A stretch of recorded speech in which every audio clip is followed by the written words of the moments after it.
Everyone, welcome back in the physics class. I welcomes you on this online digital platform of Prince EduHub. So my dear students, in the last class we discussed about the torque on electric dipole and the important concepts related to the torque. Clear to students? Now today we are going to discuss the most important heading, that is the electric flux. So my heading is electric flux. Next heading is electric flux. Flux is represented by phi.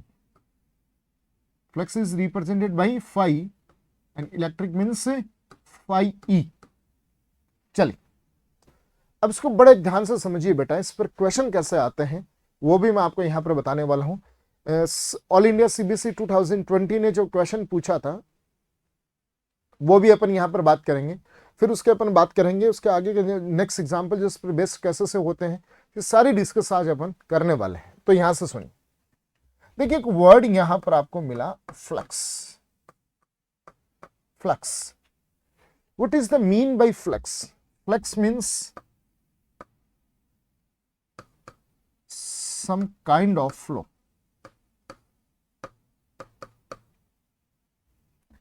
Flux means some kind of flow. और अगर flux का मतलब समझ आ गया तो electric flux का तो मतलब इजी वे में पता चल जाएगा। फ्लक्स का मतलब है some kind of flow. Flux means flow और इलेक्ट्रिक फ्लक्स मतलब flow of electric field. Flow of electric field ऐसा कह सकते हैं अपन कि इलेक्ट्रिक फ्लक्स मतलब फ्लो ऑफ इलेक्ट्रिक फील्ड। और इलेक्ट्रिक फील्ड को किससे रिप्रेजेंट करते हैं आप? इलेक्ट्रिक फील्ड लाइन से रिप्रेजेंट करते हैं। सो मैं ऐसे कह सकता हूं फ्लो ऑफ इलेक्ट्रिक फील्ड की जगह मैं कह सकता हूं flow of electric field lines. अब इलेक्ट्रिक फील्ड लाइंस फ्लो कैसे करेंगे भाई? वाटर का तो समझ में आता है कि किसी पाइप से पानी आ रहा है, वाटर आ रहा है तो फ्लो कर रहा है। अब इलेक्ट्रिक फील्ड ऐसे कोई लिक्विड तो है नहीं कि जो फ्लो कर रहा है किसी पाइप के थ्रू। तो इलेक्ट्रिक फ्लक्स का मतलब हुआ flow of electric field lines. तो फ्लो की जगह आप कह दीजिए कि जैसे मान लीजिए कि मेरे पास में कोई सरफेस है, ये कोई मेरे पास में कोई सरफेस है and this surface is placed in electric field. This surface is placed in electric field. तो इस सरफेस से कितनी फील्ड लाइंस फ्लो कर रही हैं, कितना फील्ड फ्लो कर रहा है, वही कौन हुआ? इस सरफेस का इलेक्ट्रिक फ्लक्स हुआ। भाई इलेक्ट्रिक फ्लक्स का मतलब हुआ फ्लो ऑफ इलेक्ट्रिक फील्ड और I can say that flow of electric field lines. अब वो इलेक्ट्रिक फील्ड लाइंस कैसे फ्लो होंगी? कोई सरफेस होगी जो इलेक्ट्रिक फील्ड में रखी है, उस इलेक्ट्रिक फील्ड में रखी हुई सरफेस से कितने फील्ड लाइंस फ्लो कर रही है, कितनी फील्ड लाइन से कितना इलेक्ट्रिक फील्ड फ्लो कर रहा है। तो फ्लो का मतलब यहां पर क्या हुआ? पास कर रहा है। फ्लो का मतलब पास कर रहा है।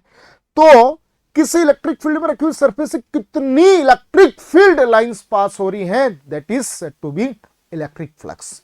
तो इलेक्ट्रिक फ्लक्स की डेफिनेशन क्या होगी बेटा? इलेक्ट्रिक फ्लक्स का मतलब हुआ total number of field lines, total number of field lines passing through a surface normally placed in the electric field. किसी इलेक्ट्रिक फील्ड में रखी हुई सरफेस से पास होने वाली total number of field lines ही उसका क्या होंगी बेटा? इलेक्ट्रिक फ्लक्स होगी। क्या होंगी? उसका इलेक्ट्रिक फ्लक्स होंगी। तो इलेक्ट्रिक फ्लक्स की डेफिनेशन क्या हुई बेटा? Definition of electric flux total number of electric field lines, total number of electric field lines passing normally through a surface placed in electric field। Electric field में रखी हुई surface से, electric field में रखी हुई सरफेस से total पास होने वाली नंबर ऑफ फील्ड लाइन से क्या है? उसका इलेक्ट्रिक फ्लक्स है। ठीक है बेटा। तो एक बात यहां से समझ में आपको आनी चाहिए जो आगे आगे और क्लियर होगी, वो मैं यहां से छोटा सा आपको हिंट देते हुए चलता हूं। बेटा इलेक्ट्रिक फ्लक्स का मतलब क्या हुआ? इलेक्ट्रिक फ्लक्स मतलब flow of electric field lines. अब इलेक्ट्रिक फील्ड लाइंस किससे फ्लो होंगी? अगर कोई जो सरफेस इलेक्ट्रिक फील्ड के अंदर रखी हुई है, उस सरफेस से फ्लो करने वाली total number of field lines, उस सरफेस से पास होने वाली total number of field lines, उसका क्या हुई? फ्लक्स हुई। अच्छा एक चीज सोच के बताइए, अगर किसी सरफेस से फील्ड लाइंस पास होती नहीं, फ्लो कर ही नहीं रही है, तो उसका फ्लक्स कितना होगा? जीरो, क्योंकि इलेक्ट्रिक फ्लक्स है क्या? Total number of field lines passing through a surface. किसी सरफेस से पास होने वाली total number of field lines ही क्या है? उसका फ्लक्स है। जब पास हो ही नहीं रही है, total number of passing field lines are zero, और total number of field lines passing through a surface is called flux. उसका फ्लक्स कितना हुआ? जीरो हुआ। तो चलिए बढ़ते हैं आगे। तो suppose that we have a uniform electric field, okay बेटा, and in this uniform electric field a surface placed perpendicular to the electric field। बात को बड़े गौर से सुनना बेटा, मैं एक एक पॉइंट टू पॉइंट क्लियर करूंगा, यहां पर न्यूमेरिकल्स बहुत इंपॉर्टेंट है इसके, सुनना बात। This is the uniform electric field. Upon non uniform की भी बात करेंगे, लेकिन पहले यूनिफॉर्म की बात करते हैं। Suppose that we have a uniform electric field, और इस यूनिफॉर्म इलेक्ट्रिक फील्ड में एक सरफेस रखी हुई है, और ये सरफेस कैसे रखी है? जैसे ये इलेक्ट्रिक फील्ड है, इस इलेक्ट्रिक फील्ड के कैसे रखी है बेटा? परपेंडिकुलर रखी है। जैसे इलेक्ट्रिक फील्ड इस इलेक्ट्रिक फील्ड में कैसे रखी है? परपेंडिकुलर रखी है। इस सरफेस का एरिया मान लीजिए कितना है? The area of this surface is A. The area of this surface is A. तो बेटा इसका फ्लक्स कितना होगा? The flux, electric flux of this surface is equals to E into A. E into A. E into A। E newton per coulomb, A is the area metre square, so it's unit is newton per coulomb into metre square. ठीक है बेटा। Next देखिए,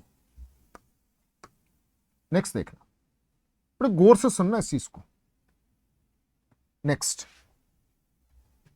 uniform electric field,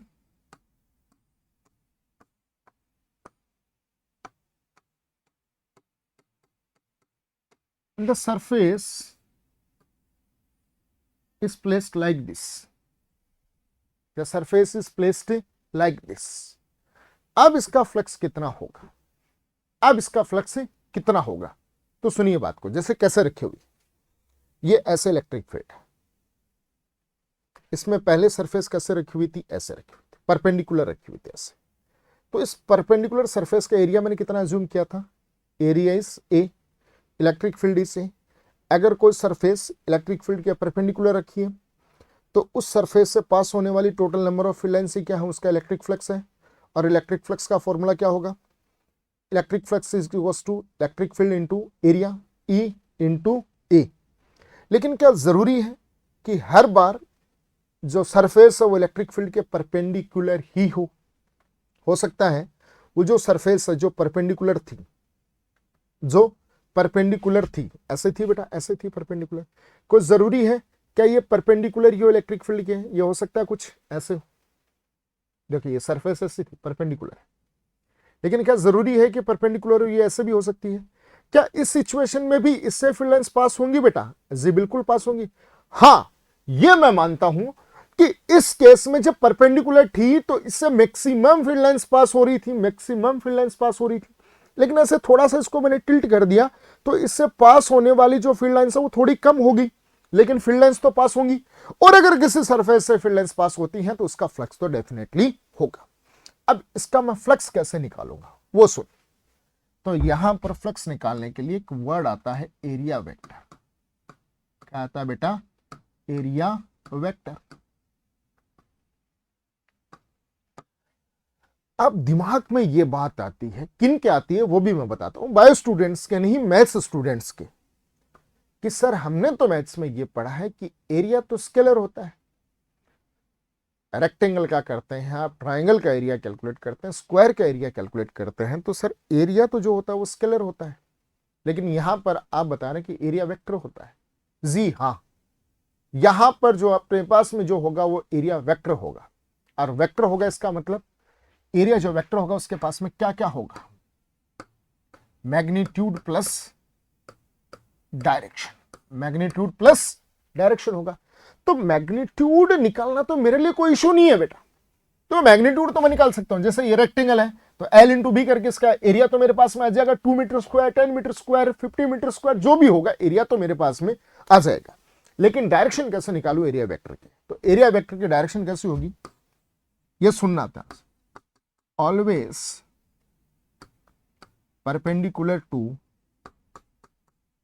plane, जो भी मेरे पास में surface होगी उसके प्लेन के परपेंडिकुलर कौन होगा, उसका एरिया वेक्टर होगा। जो एरिया वेक्टर है उसकी डायरेक्शन हमेशा कैसी होगी, उसके प्लेन के परपेंडिकुलर। अब ये प्लेन के परपेंडिकुलर कैसे, जैसे देखिए ये सरफेस, ठीक है बेटा, ये कोई रेक्टेंगल है मान लीजिए L, और ये B, ये मान लीजिए 5 है, ये मान लीजिए 2 है, लेंथ इसकी 2 है, लेंथ इसकी 5 है, और इसकी जो विड्थ है वो कितनी है 2 है। तो एरिया कितना है 5 इंटू 2, 10 मीटर स्क्वायर। मैग्नीट्यूड आपके पास में आ गया, ठीक है।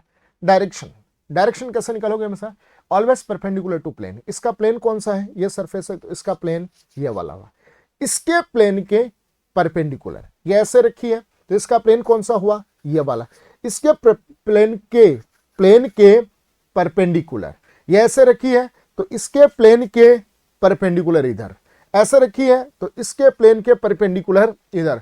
एरिया वेक्टर की डायरेक्शन हमेशा ही प्लेन के कैसी होती है, परपेंडिकुलर होती है। चलिए प्रीवियस क्वेश्चन में यहां पर इलेक्ट्रिक फील्ड ऐसे, सरफेस ऐसे, इलेक्ट्रिक फील्ड इधर, इसका प्लेन कौन सा हुआ बेटा, इसका प्लेन कौन सा हुआ, ऐसे रखी थी तो प्लेन इसका ये हुआ, इसके प्लेन के परपेंडिकुलर किधर, एरिया वेक्टर भी इधर, इलेक्ट्रिक फील्ड भी इधर। दोबारा बोल रहा हूं मैं, देखिए इलेक्ट्रिक फील्ड किधर है, इधर, और ये सरफेस ऐसे रखी है, इलेक्ट्रिक फील्ड किधर है, इधर।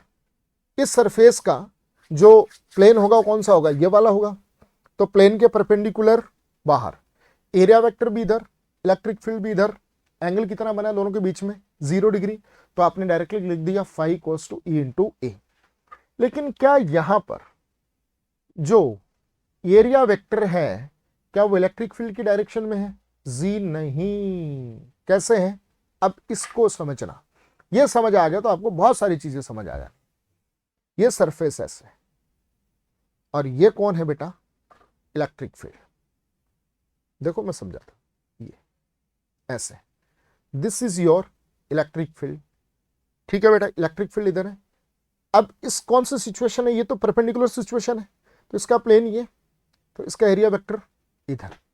लेकिन अब मैंने क्या किया, इलेक्ट्रिक फील्ड को तो ऐसे ही रखा, लेकिन इसको मैंने कैसे कर दिया, ऐसे कर दिया, ऐसे कर दिया। तो अब इसका प्लेन ये वाला, तो इसके परपेंडिकुलर किधर आएगा, इधर। This is the area vector and this is the electric field. Area vector और इलेक्ट्रिक फील्ड में मान लीजिए कितना एंगल बन रहा है, थीटा एंगल बन रहा है। कितना एंगल बन रहा है, थीटा एंगल बन रहा है। कितना एंगल बना बेटा, थीटा एंगल बना। अगर परपेंडिकुलर होती तो ये एंगल थीटा कितना होता, 0 डिग्री होता। कितना होता, 0 डिग्री होता। Again I am repeating, let's see, this is the electric field और ये रखी हुई है कैसे, परपेंडिकुलर। अगर बेटा परपेंडिकुलर रखी है, अगर परपेंडिकुलर रखी है तो ये प्लेन इसका ये हो गया सरफेस का, तो इसके परपेंडिकुलर इधर, एरिया वेक्टर भी इधर, इलेक्ट्रिक फील्ड भी इधर, तो थीटा कितना 0। अब इसको मैंने कैसे कर दिया, सरफेस को ऐसे थी, इसको मैंने ऐसे कर दिया, ऐसे कर दिया, ठीक है बेटा। इसका प्लेन ये वाला, एरिया वेक्टर इसके प्लेन के परपेंडिकुलर ऐसे आएगा। तो देखो एरिया वेक्टर ऐसे, इलेक्ट्रिक फील्ड ऐसे, दोनों के बीच में एंगल कितना है, थीटा एंगल है। इस एरिया वेक्टर के कंपोनेंट लो, एरिया वेक्टर के कंपोनेंट लो, जिधर एंगल बन रहा है उधर तो कौन आएगा, ए कॉस थीटा, और इधर कौन आएगा, ए साइन थीटा। एरिया वेक्टर का कौन सा कंपोनेंट इलेक्ट्रिक फील्ड की डायरेक्शन में है, कॉस कंपोनेंट इलेक्ट्रिक फील्ड की डायरेक्शन में है। तो बेटा इस सरफेस का फ्लक्स कितना होगा, flux is equal to E A cos theta. Flux is equal to E A cos theta, where theta is the angle between, theta is the angle between E vector and A vector. किस किस के बीच का angle है बेटा? Electric field और area vector के बीच का एंगल है। अब इलेक्ट्रिक फील्ड तो ये रहा, इलेक्ट्रिक फील्ड की जो डायरेक्शन है वो तो पता चल गई, और एरिया वेक्टर की डायरेक्शन कैसे निकालोगे? एरिया वेक्टर हमेशा ही प्लेन के कैसा होगा? परपेंडिकुलर होगा। तो क्या मैं इसको ऐसे लिख सकता हूं क्या? याद कीजिए, क्लास 11th में डॉट प्रोडक्ट पढ़ा होगा आपने, A dot B is equal to A B cos theta. Yes और नो बेटा? A dot B is equal to A B cos theta. तो phi equal to A cos theta is means E dot A, E dot A, E dot A. समझ में आ गई बात? और ये भी आपने पढ़ा होगा, जब दो वेक्टर का मैं डॉट प्रोडक्ट करता हूं तो जो रिजल्ट मुझे मिलता है वो कैसा होता है? हमेशा स्केलर होता है। यहां ई वेक्टर और ए वेक्टर का डॉट प्रोडक्ट करने पर क्या मिल रहा है? इलेक्ट्रिक फ्लक्स मिल रहा है। तो इलेक्ट्रिक फ्लक्स कैसा हो गया बेटा? Scalar. Electric flux is the scalar. ये स्केलर है और इसकी यूनिट क्या होगी? ई न्यूटन पर कूलम, और A is the metre square, area newton per coulomb और मीटर स्क्वायर। अब देखिए प्रीवियस एग्जांपल में फ्लक्स का फॉर्मूला क्या है बेटा? E A cos theta. Formula is the E A cos theta. Theta किस किस के बीच में? ई और ए के बीच में। यहां पर भी किसी भी सरफेस का फ्लक्स कितना होता है? ई ए कॉस थीटा। चले बेटा, ये कौन सी कंडीशन है? परपेंडिकुलर कंडीशन है। ऐसे, ये ऐसे, इसका प्लेन ये, तो इसके परपेंडिकुलर ऐसे। जब परपेंडिकुलर रखी होती तो थीटा कितना बनता है? 0। So theta is the 0 degree. और cos 0 की वैल्यू कितनी होती है? 0 नहीं होती है। sin 0 की वैल्यू 0 होती है। cos 0 की वैल्यू कितनी होती है? 1। तो फाई कितना मिला? Electric flux is equal to ये, लो देख लो। तो किसी भी सरफेस से total number of passing field lines is called electric flux. तो बहुत सिंपल सा कॉन्सेप्ट। इलेक्ट्रिक फील्ड में रखी हुई सरफेस से पास होने वाली total number of field lines ही क्या होंगी? उस सरफेस का फ्लक्स होंगी। और फॉर्मूला क्या है? Phi is equal to E A cos theta. E कौन है? इलेक्ट्रिक फील्ड है। ए कौन है? एरिया है। और थीटा किस किस के बीच का एंगल है? इलेक्ट्रिक फील्ड वेक्टर और एरिया वेक्टर के बीच का एंगल है। Very simple. क्लियर बेटा? चले नेक्स्ट। ये तो बात हुई किसके लिए बेटा? यूनिफॉर्म इलेक्ट्रिक फील्ड के लिए। ठीक है, अब यूनिफॉर्म के आगे हम चलेंगे नॉन यूनिफॉर्म पर। उससे पहले एक दो बातों पर, कॉन्सेप्ट पर और आएंगे। चले, मैं नोट लगा रहा हूं यहां पर। नोट में पहला नोट क्या है? Entering is taken to be negative while emerging flux is taken to be positive. Enter करने वाला फ्लक्स हमेशा कैसा लिया जाता है? नेगेटिव लिया जाता है। और बाहर निकलने वाला फ्लक्स हमेशा कैसा लिया जाता है बेटा? पॉजिटिव लिया जाता है। Second, if a symmetric body, कैसी body? Symmetric body. Symmetric body और किस में रखी हो? यूनिफॉर्म इलेक्ट्रिक फील्ड में। यूनिफॉर्म इलेक्ट्रिक फील्ड में symmetric body placed in uniform electric field, तो उसका इलेक्ट्रिक फ्लक्स हमेशा कितना होगा बेटा?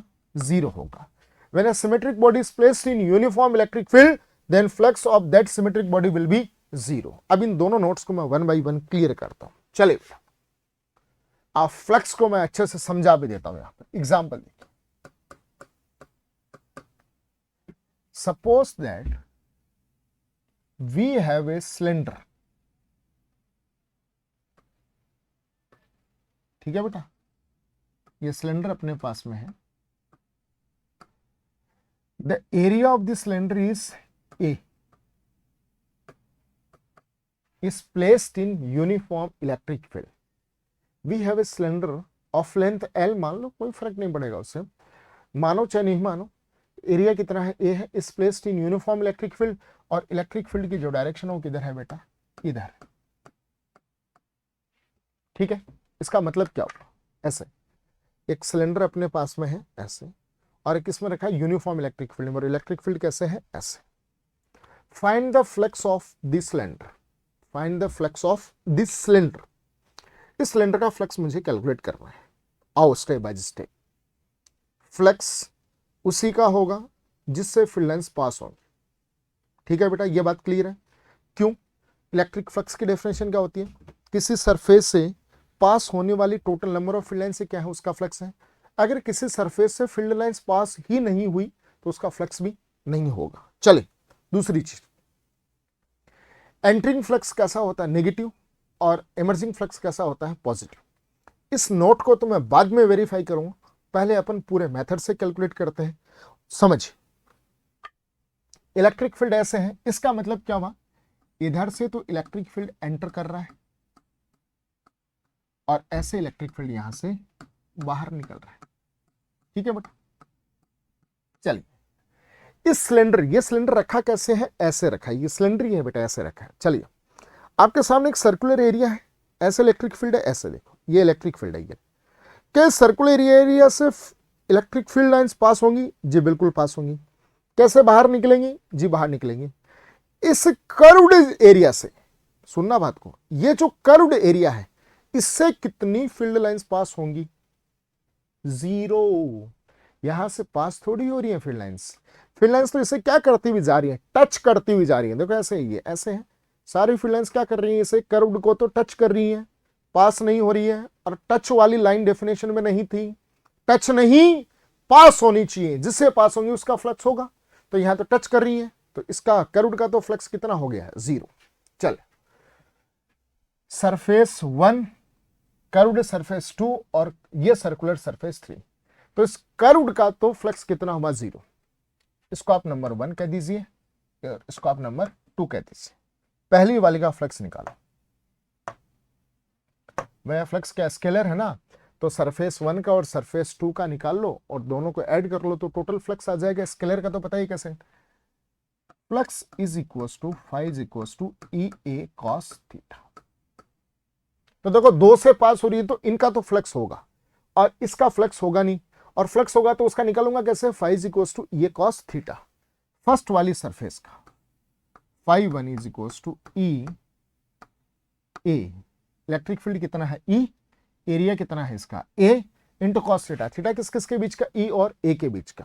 आओ काम की बात यहां से ये है। ठीक है बेटा, ये सिलेंडर है। इलेक्ट्रिक फील्ड कैसे किधर है? इधर।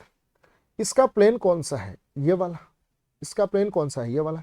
इसके प्लेन के परपेंडिकुलर किधर हुआ? इधर। दोबारा सुनना बात, ऐसा सिलेंडर है। ठीक है, ये सिलेंडर है, ये सिलेंडर है, सर्कुलर एरिया। इसका प्लेन ये, प्लेन के परपेंडिकुलर इधर, प्लेन के परपेंडिकुलर इधर, और इलेक्ट्रिक फील्ड कैसे जा रहा है? ऐसे। इलेक्ट्रिक फील्ड इधर, एरिया वेक्टर इधर, थीटा कितना बना? 180। तो कॉस 180 और कोस 180 कितना होता है? -1। तो फाई 1 आया आपके पास में माइनस ई ए। कौन सी सरफेस का? फर्स्ट सरफेस का। चलिए सेकंड का निकालते हैं, इसको आप कह दो थर्ड। फाई 2, इलेक्ट्रिक फील्ड कितना? ई है भाई, यूनिफॉर्म इलेक्ट्रिक फील्ड है ना, तो हर जगह इलेक्ट्रिक फील्ड की वैल्यू कैसी होगी? सेम होगी। तो फाई इज इक्वल्स टू, यहां ई है तो यहां पर भी ई। एरिया कितना है इसका? ए कॉस थीटा। थीटा किस किस के बीच में? ई और ए के बीच में। अभी ऐसे है, ऐसे। ये इसकी बात होगी, इसकी बात करते हैं। ये सर्कुलर इलेक्ट्रिक फील्ड कैसे? ऐसे जा रहा है, ऐसे। इलेक्ट्रिक फील्ड इधर है, इसका प्लेन ये, इसका प्लेन ये, तो इसके प्लेन के परपेंडिकुलर, प्लेन के परपेंडिकुलर। एरिया वेक्टर इधर, इलेक्ट्रिक फील्ड इधर। थीटा कितना? 0 डिग्री। तो कॉस 0, और कॉस 0 कितना होता है? 1। तो फाई 2 कितना आ गया? ये। और थर्ड सरफेस का फ्लक्स कितना हुआ? 0, क्योंकि कर्व्ड है, सारी टच कर करके जा रही है, पास नहीं हो रही है। तो टोटल फ्लक्स कितना हुआ? Phi 1 phi 2 plus phi 3। और फाई 3 को तो लिखो ही मत ना यार, मतलब ही नहीं उसका, तो फाई 3 को तो लिखने का। तो phi is equals to E A minus E A, है ना, एक प्लस का ई एक माइनस का ई है, तो टोटल फ्लक्स कितना हो गया? 0। लो भैया क्या हुआ? माइनस ई। यहां पर देखिए जो बॉडी आपके पास में वो कौन है? सिलेंड्रिकल बॉडी है। और ये कैसी बॉडी है? सिमेट्रिक है कि एसिमेट्रिक है? सिलेंडर तो सिमेट्रिक बॉडी, सिलेंडर हुआ, क्यूब हुआ, ये कैसी बॉडीज है? सिमेट्रिक बॉडी है। अगर कोई symmetric body uniform electric field में रखी होती है तो उसका फ्लक्स कितना होता है बेटा? जीरो होता है। ये अपने बात कही अपन, symmetric body uniform electric field में होती है तो उसका फ्लक्स कितना होता है? जीरो। कैसे जीरो हुआ? मैथमेटिकली आपने बता दिया, मैथमेटिकली आपने बता दिया, ठीक है। नेक्स्ट, इस नोट से आ जाओ, इस नोट से। ये सिलेंडर था आपके पास, इलेक्ट्रिक फील्ड ऐसे लगा रखा आपने, एरिया कितना है बेटा? ए है, ठीक है। क्या दोनों एरिया सेम है? जी बिल्कुल है। क्या जितनी फील्ड लाइंस यहां एंटर करेंगी क्या उतनी ही फील्ड लाइंस बाहर निकलेंगी क्या? जी बिल्कुल, एरिया सेम है। अगर यहां पर 50 फील्ड लाइंस एंटर करती है तो यहां पर भी कितनी फील्ड लाइंस? 50। तो यहां कितनी फील्ड लाइंस पास हुई? 50। तो यहां का फ्लक्स 50। यहां कितनी फील्ड लाइंस पास हुई? इससे 50। अरे बाहर निकल रही है मतलब पास तो हो ही रही है ना, तो कितनी? 50। तो इसका फ्लक्स भी कितना? 50। एंट्रिंग वाला flux, entering flux is taken to be negative, ये कैसा? माइनस का 50। Emerging flux is taken to be positive, plus का 50। तो total flux -50 + 50, total flux is 0। ये लो यार, तो एंट्रिंग फ्लक्स कैसा? नेगेटिव। इमर्जिंग फ्लक्स कैसा? पॉजिटिव। तो आंख बंद करके आंसर दे दिया करो, अगर कोई symmetric body uniform electric field में रखी हो तो उसका फ्लक्स कितना होगा बेटा? 0 होगा। आंख बंद करके आप आंसर दे सकते हैं। चलिए, we move to the next example.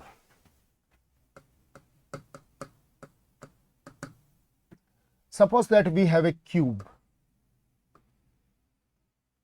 Cube, क्या अपने पास में क्यूब रखा है? Cube, the side of cube is A and this cube is placed in uniform electric field. What will be the flux? What will be the flux? बताइए flux कितना होगा? Cube कैसी बॉडी है? सिमेट्रिक बॉडी है, और symmetric body uniform electric field में रखी है तो फ्लक्स कितना होगा? अगर symmetric body uniform electric field में रखी है तो फ्लक्स कितना होगा? 0 होगा।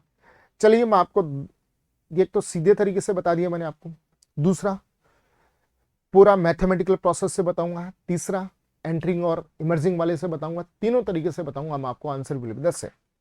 चलिए बेटा, ये क्यूब आपके पास में, how many faces A cube has? A cube has 6 faces, 6 surfaces. अब क्यूब को इमेजिन कीजिए बेटा, थोड़ा सा इमेजिन करना पड़ेगा आपको ऐसे, ठीक। चलिए हम बात करते हैं इस क्यूब की। इस क्यूब एक फेस तो हुई ये वाली,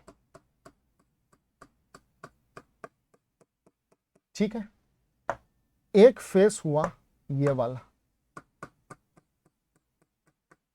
ठीक है बेटा। और एक फेस हुआ आपके पास में ये वाला, है ना। और एक फेस हुआ बेटा आपके पास में ये वाला। फेस 1 ऊपर वाला, फेस 1 नीचे वाला, फेस 2, ठीक है। Face 3, face 4, face 5, face 6, total 6 faces हैं इसके पास में, ये और एक इसके पीछे वाला, ठीक है। तो 2D में बना हुआ, 3D में है नहीं।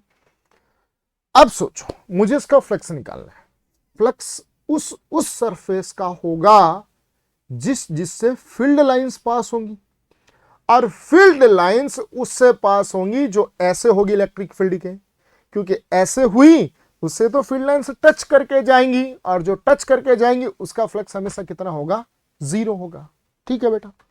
चलिए सोच के देखें कौन कौन से। ऊपर वाली फेस ऐसे है, इलेक्ट्रिक फील्ड ऐसे है, कितनी फील्ड लाइंस पास हुई?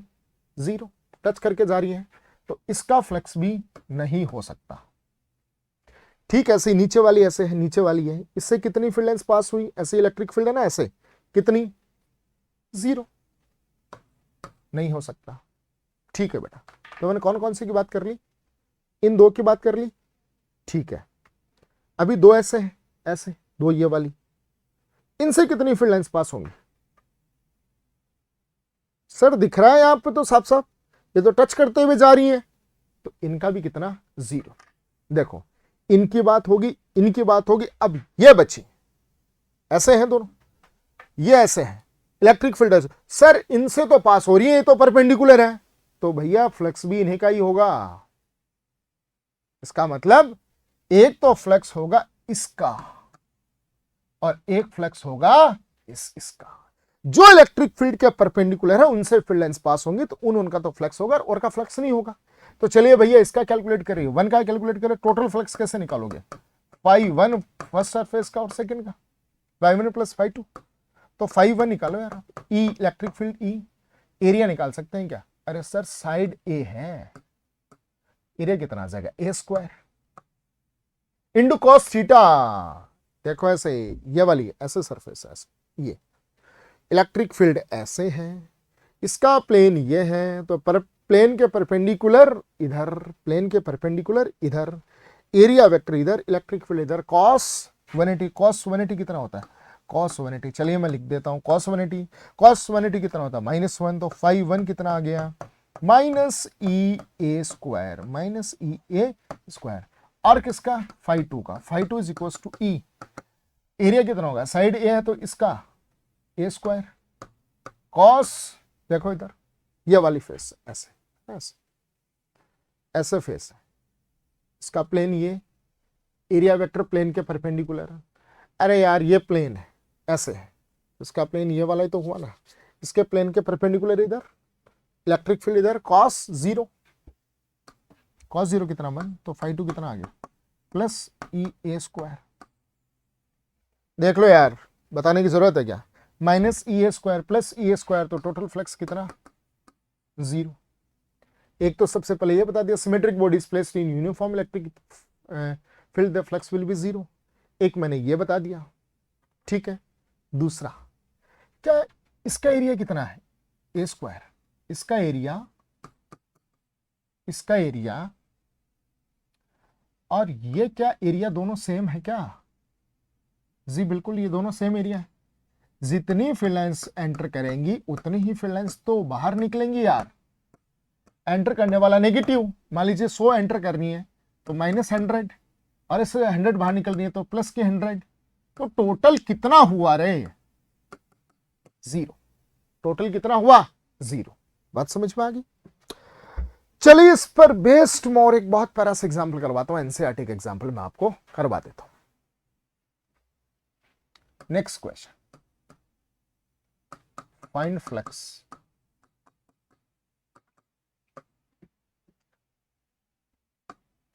Ex is equals to alpha x to the power 1/2, Ey is equals to Ez is equals to 0,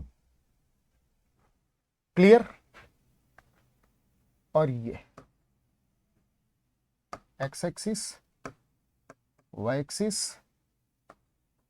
z axis, and this is my cube, this is my cube,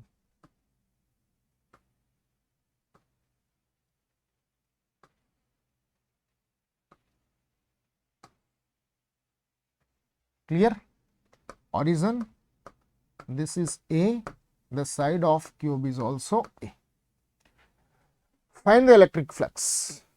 तो एक चीज देखिए आप यहां पर सुनिए, Ey is equals to Ez equals to 0, इसका मतलब हुआ ना तो y डायरेक्शन में इलेक्ट्रिक फील्ड है, y डायरेक्शन में इलेक्ट्रिक फील्ड कितना 0, और z डायरेक्शन में इलेक्ट्रिक फील्ड कितना है 0, सिर्फ कहां पर है x डायरेक्शन में है, मतलब इलेक्ट्रिक फील्ड कैसे है बेटा ऐसे,